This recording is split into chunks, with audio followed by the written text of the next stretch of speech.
ಈ ಬೆಂಗಳೂರಿನ ಕಸದ ಟೆಂಡರ್ನಲ್ಲಿ ಭಾರಿ ಗೋಲ್ಮಾಲ್ ಆಗಿದೆ ಅನ್ನೋ ಆರೋಪಕ್ಕೆ ಸಂಬಂಧಪಟ್ಟಂತೆ ಸರ್ಕಾರದ ವಿರುದ್ಧ ಬಿಜೆಪಿ ಗಂಭೀರ ಆರೋಪಗಳನ್ನು ಮಾಡಿದೆ. ಆರ್ ಅಶೋಕ್ ಅವರ ಆರೋಪಕ್ಕೆ ಸಚಿವ ಖರ್ಗೆ ಅವರು ತಿರುಗೇಟು ಕೊಟ್ಟಿದ್ದಾರೆ. ಪ್ರಿಯಾಂಕ್ ಖರ್ಗೆ ಅವರು ಇದಕ್ಕೆ ತಿರುಗೇಟು ಕೊಟ್ಟಿದ್ದಾರೆ.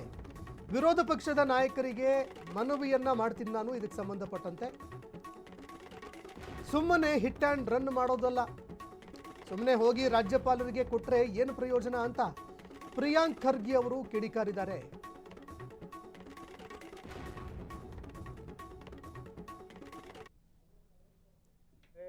ನಾನು ದಯವಿಟ್ಟು ನಮ್ಮ ವಿರೋಧ ಪಕ್ಷ ನಾಯಕರಿಗೆ ನಾನು ಮನವಿ ಮಾಡ್ಕೋತಾ ಇದ್ದೀನಿ, ಸುಮ್ಮನೆ ಹಿಟ್ ಆ್ಯಂಡ್ ರನ್ ಮಾಡೋದಲ್ಲ, ಟನ್ ಗಟ್ಟಲೆ ದಾಖಲೆಗಳು ಹೋಗಿ ಕೊಡೋದಲ್ಲ.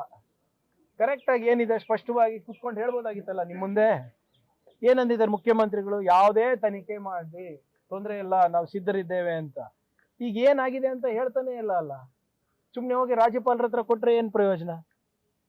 ಕೊಡಿ, ನೀವೇನಿದೆ ಮಾಧ್ಯಮ ಮುಂದೆ ಬನ್ನಿ, ಹೇಳಿ ಹಿಂಗೆ ಈ ರೀತಿ ಅವ್ಯವಹಾರ ಆಗಿದೆ, ಇದರಲ್ಲಿ ಏನೋ ಯಾರಿಗೋ ಒಬ್ರಿಗೆ ಫೇವರ್ ಮಾಡ್ಲಿಕ್ಕೆ ಮಾಡಿದ್ದಾರೆ ಅಂತ ಹೇಳಿ ಸ್ವಾಮಿ. ನೀವು ಬೆಂಗಳೂರು ಉಸ್ತುವಾರಿ ಇದ್ರಲ್ಲ, ಏನ್ ಮಾಡಿದ್ರಿ ಅವಾಗ? ಈ ಮಾಫಿಯಾವನ್ನ ಉಳಿಸಿ ಬೆಳೆಸಿದ್ದು ನೀವೇ.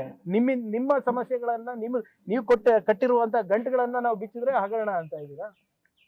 ಮುಖ್ಯಮಂತ್ರಿಗಳು ಬಹಳ ಪಾರದರ್ಶಕವಾಗಿ ಇದು ಮಾಡಿದ್ದಾರೆ. ಅವ್ರು ಹೇಳಿದ್ದಾರೆ ಯಾವುದೇ ತನಿಖೆ ಮಾಡಿಸ್ಲಿ ಅವ್ರು ಸಿದ್ಧನಿದ್ದೇವೆ ಅಂತ.